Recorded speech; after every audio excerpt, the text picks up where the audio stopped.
So ito lahat guys ang laman ng aking kamote. Ang liliit niya talaga. Hindi siya lumaki.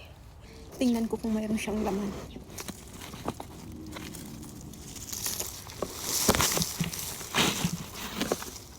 Kahit pa paano mayroon siyang mga laman na maliliit. Tingnan niyo. Okay.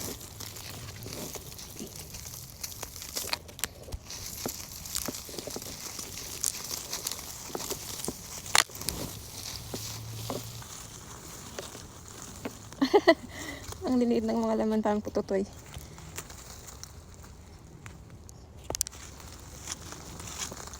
Medyo malaki-laki.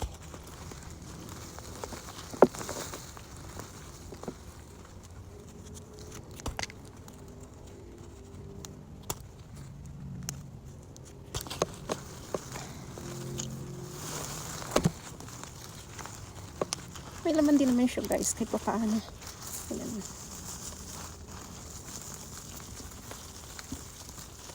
O, diba?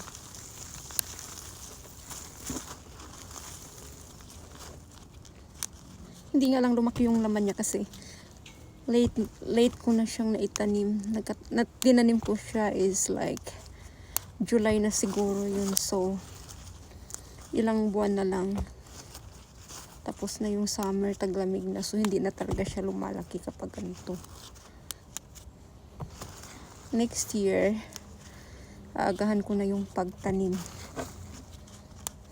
March pa lang magtanim na ako guys. Para lumaki yung mga laman niya, no? Before siya mamatay. Marami sanang laman, kaya nung maliliit siya. May isa pa.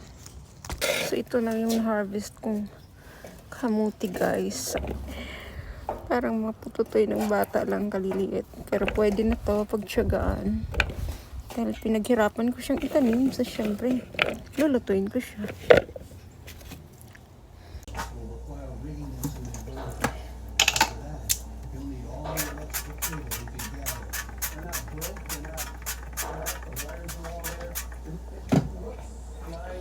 So, ito na yung kamuti guys. I-bake ko siya sa lagyan ako ng asin. Tsaka olive oil kamuti.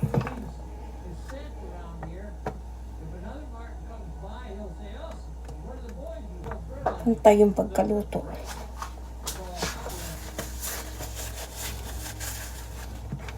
Ito na siya. Luto na.